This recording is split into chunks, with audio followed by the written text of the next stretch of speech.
Focus. Ideate. Innovate. Enable.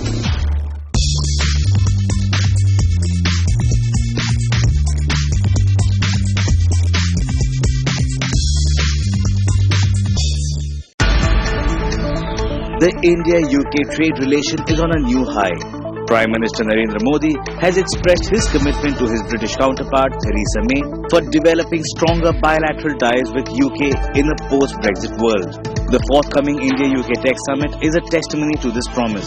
With the Make in India pitch resonating in the United Kingdom, the Great Collaboration Campaign of the United Kingdom, on the other hand, seeks greater cooperation between the companies based in India and the UK. As an unbeatable combination, the India-UK Tech Summit will be an exciting platform for companies of both countries to explore the future of India-UK collaboration in the fields of advanced manufacturing, aviation, healthcare and disruptive technology. India is seeing significant changes, and now is a great time to show that the UK and India are an unbeatable combination. First of all, I think United Kingdom has the best opportunity because of the close ties between India and United Kingdom. So when you ask somebody what springs to mind when you think of the India-UK relationship, there's nothing that comes up right away because it's so ingrained in you. It's like going out to a part of your landscape, something that you've already absorbed. It's not like you're going out to a foreign country. For Indian businessmen, this term, the India-UK corridor, is a very familiar one. We almost call it the Mumbai-London shuttle, if you will. So it's a very familiar track that we go down. There is a long history of collaboration. There's a long history of associations.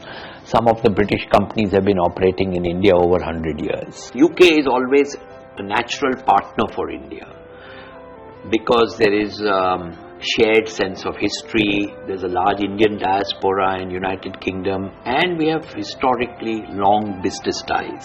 The UK has a tremendous competitive advantage when it comes to doing business with India and with Indian businessmen, because there is no us versus them. That's the first thing that comes to mind. I'm not going to an unexplored territory. I'm not going to meet people of an alien culture. There is an enormous possessiveness almost that Indians have about the UK, which I believe the UK needs to leverage and to exploit, if I may use that word, in a much greater manner than it has done so far. I think UK businesses collaborating with India, it's a great combination.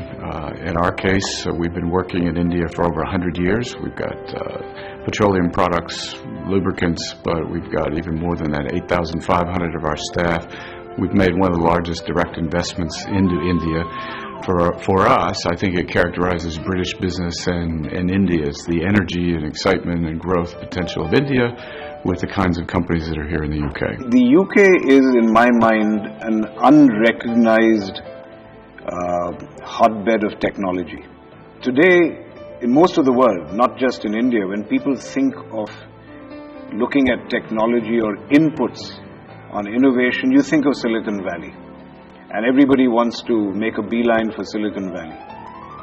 But the UK is much closer. And I believe particularly when it comes to digital India and about creating an ecosystem of innovation and incubation of new startups, there is a lot to be learned from the UK, and we have to find some way of deploying that know-how in India. There is a renewed vigor in the relationship between India and UK owing to the strong commitment of both the leaders, both India and United Kingdom. So I expect that in the coming years, the collaborations, the joint ventures, the technical know-how transfers between the two countries are going to increase many fold. You've been waiting at the bus stop for a long time. The bus is about to take off again. And I know that in India, this story about the bus taking off and not missing it is an old one, and people are tired of waiting for this bus to come in. But I really believe we are at the cusp of enormous growth. Mr. Modi, our Prime Minister, is determined to attract large sums of foreign capital into India to meet the infrastructure and development agenda of the country. Prime Minister Modi has announced a number of these big initiatives, like Make in India. For us, it's exactly what we're doing. We're investing deeply in the lubricants business, considering licensing petrochemical technology, and of course the great groundbreaking natural gas developments off the East Coast, where we'll be putting lots of Indian talent, BP talent together, spending enormous amounts of capital to take a high-tech industry and use it and bring it in the country versus importing fuel into the country. It's often hypothesized that Indian and UK companies should combine and should take on the world.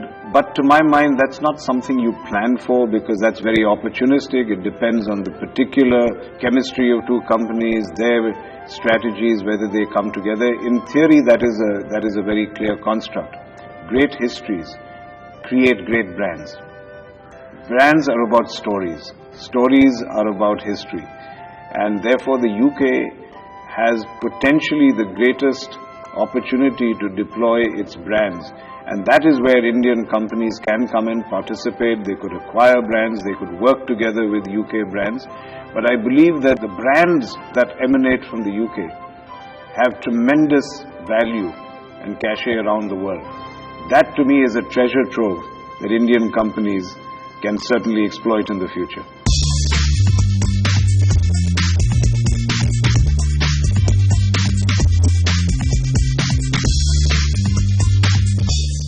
India and the UK share a 400-year-old relationship. From business and tourism to culture and academics, the two indeed have a lot in common and a lot to offer each other. And to tell us more about this unbeatable combination, today we are joined by Kumar Iyer. Thanks for joining us, Kumar. It's a pleasure to have you with us today. Thank you for having me. So, 400-year-old history, lots of ups and downs out there. But if you were to look at the strengths that these two great nations really have that complement each other, what would some of those be? Well, I think you started describing it in exactly the right way. I think it was Prime Minister Modi who first described the India and the UK as an unbeatable combination. And it's not just about one thing or 10 things, but it's 1,000 companies and it's 1 million people and it's multifaceted. It's about innovating together, it's about making together, it's about growing together. And some of the numbers themselves are often surprise people. So since the turn of the century, the UK has been the largest G20 investor in India. I think 1 in 20 jobs in the organised private sector in India are with a UK firm. And that's something we're really very proud of. The lovely thing is that's true the other way as well, which is India is now the 3rd largest investor in the UK and the 2nd largest job creator. And that just builds an amazing platform for a great collaboration. And that builds, as you say, on hundreds of years of history. Yes. But very much the relationship today is very much rooted in the present and it's got a great future ahead. And when you assumed office 3 years back, I remember you saying that you're looking to really scale up this relationship to different parts of the country and really take it to the highest possible level. So if you were to look back at the last 3 years, what are the key things that you've achieved and what's your roadmap ahead? Sure. I mean, there's a lot that I would love to talk about. I mean, maybe one example that people may have heard of is around the Masala bond market. So India wants to grow, develop, and for that it needs capital and investment. Right. And one of the things that I'm really proud of us having done over the last few years is help bring the capital, the world's capital, through the City of London to invest in India. The world's largest Masala bond market at the moment is in London. Yes. The first ever international Masala bond issuance took place in London. And we've got people like HDFC, Access Bank, NTPC, all raising capital through the city. And that's a great thing. I mean, I could keep going through lots of other examples as well. But we've, over the last 2 years, taken a campaign structure to how we've engaged with India. And we have something like 15 to 20 campaigns at the moment which we're working through. And they are things from aerospace, where we know that India wants to build a domestic aerospace industry. We know that the UK is the 2nd largest aerospace manufacturer in the world, and we've got a campaign on how do we get those companies to work with Indian companies in India and develop. develop India's indigenous capabilities. That's one example. We've got fun campaigns like on football and the Barclays Premier League, and we're doing a lot of work with them. We have campaigns on healthcare, life sciences, advanced manufacturing, and so it's quite a focused approach where we take it sector by sector and look at how do we identify what India wants and how can the UK help on that agenda. As far as the SAARC region is concerned, how important is the India market for you, and how would you place it vis-a-vis other emerging markets? India is a hugely important market. It's about 1.2 billion people. It's about 1/6 of humanity that lives here. But it's also the fastest growing G20 economy at the moment. It's growing at 7% per annum. It's got a reforming prime minister. It's got a huge talent and potential here.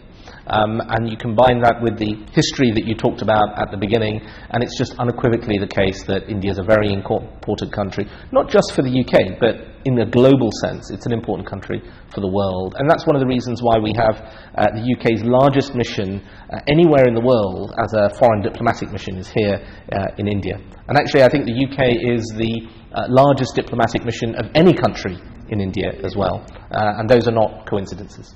The Indian government is really also, in campaign mode on a lot of issues in the country.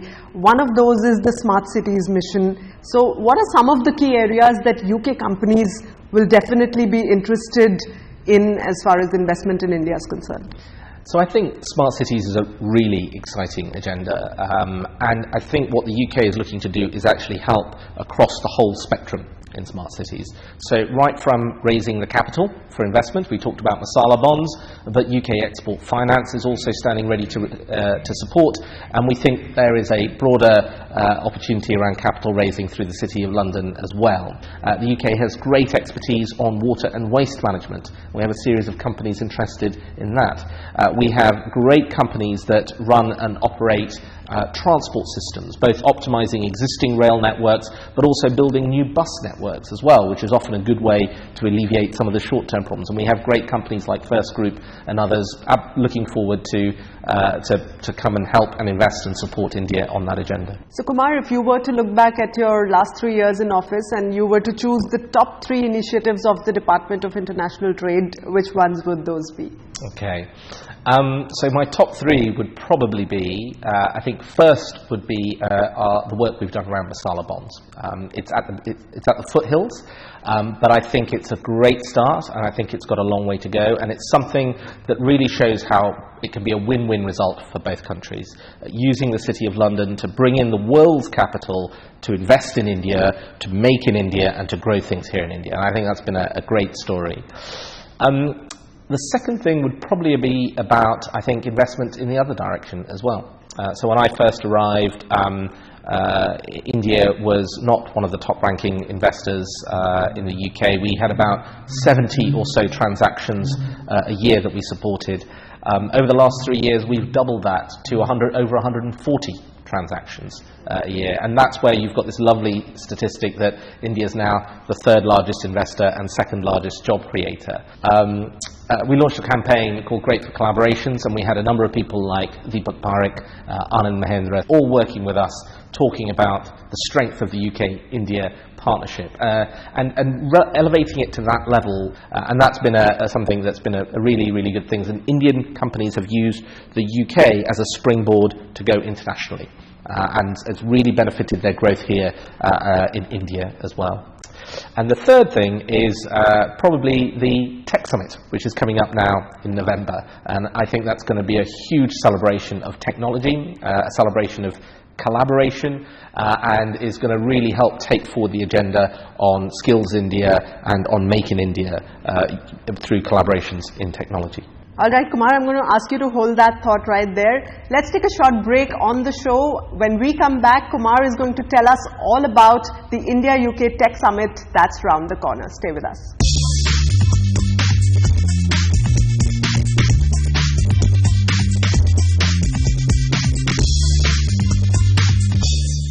Talking about the Tech Summit that everyone is really looking forward to, what are the sort of collaborations that we're going to get to see at the Tech Summit, and Why is it a must-go-to event for Indian and UK companies? So I think the thing about the Tech Summit is it's not just one summit. It lasts 3 days, and it's 5 conferences across 3 days. And we cover a whole range of sectors. So it's technology cutting across agritech, cutting across life sciences, healthcare, advanced manufacturing, cyber, fintech.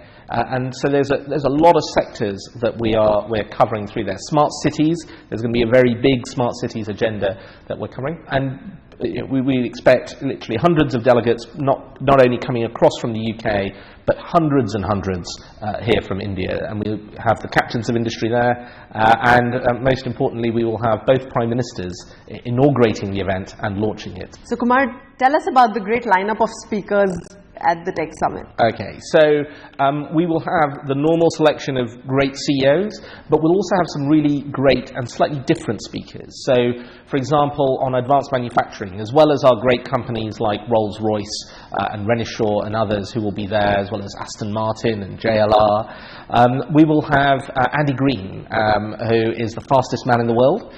Sadly, we don't have Usain Bolt, but Andy Green is the driver of the Bloodhound, which is the fastest car in the world, and he'll be talking about how you bring cutting-edge technology teams together to break world records, to break the sound barrier, and to take things to a whole nother level.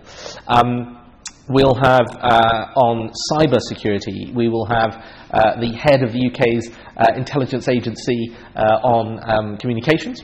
We'll have Robert Hannigan, who is the director of GCHQ, and he will be talking about cyber security and the threats in this new world from cyber terrorism and cyber warfare. And so really interesting, different speakers, not just your run-of-the-mill. And people should expect, again, slightly different and not run-of-the-mill exhibits. We'll have robots, robotic arms, we'll have cross-sections of engines, cars, and it should just be that little bit different. If you were to look at the Make in India mission of Prime Minister Narendra Modi, what are some of the areas that India and UK could really collaborate well in? So I think that Make in India idea and the scope to have more great collaborations is very much what underpins the Tech Summit. This is not about what the UK can do, it is not about what India can do, it's about what we can do together. And it's unequivocally the case that we can achieve a lot more together than we can on our own. And what we want to do by bringing the companies across from the UK and the delegates across is to foster exactly that. The sectors that I would point to are, again, it's advanced manufacturing and aerospace in its broadest sense. It doesn't matter what you're making, how you're making it, there's probably something there. And it's people across the supply chain, so not just the big names that I mentioned, like Rolls-Royce or Aston Martin, but companies like Renishaw that make precision measuring equipment, which is essential for almost all types of manufacturing. I visited their factory the other day in Pune, and it's really interesting to see how difficult it actually is to measure the length of something. And it depends on the temperature and the time of day and the material and what conditions under which you want it to be a certain length or a certain dimension or a certain density. But like that, there are hundreds of examples of companies that will go across all aspects of the Indian economy, where we really want companies, almost irrespective of your sector, I would say, if you come along, you will find a technology partner, you will find a thought leader, you will find someone that will be there to help you, to inspire you, and if you don't find them, let us know, because we will search them out and get them to meet you. So, India and UK, an unbeatable combination, that's what we're calling the show. If you were to define, 2 or 3 qualities or parameters that really can make this an unbeatable combination, what would those be? Okay, so I think collaborations in technology is the first. I think whatever you want to do as a company in order to compete, in order to succeed, in order to get better, you need to keep innovating. And so I'd say that strength of joint innovation is something I want to build on. £150 million joint R&D in the academic sphere, but a lot more we can still do in the corporate sphere. We already make together, and that's great. We talked about the joint investment in each other's countries and how there's so much employment in both countries that allows us to make together. But I think the third area that I'd leave you with is around growing together for the future. So making, innovating, and then growing together. And in order to grow, we need to actually deploy that innovation, create cutting-edge companies that can take on and be world beaters. But you also need the capital for that. Right. And you need investors and you need investment. And that's, again, another area where we can really work together. All right, pleasure talking to you, Kumar. Thank you so much for joining us on the show today. That's a wrap on this episode, but we'll bring you all the action from the India-UK Tech Summit. Keep watching this space.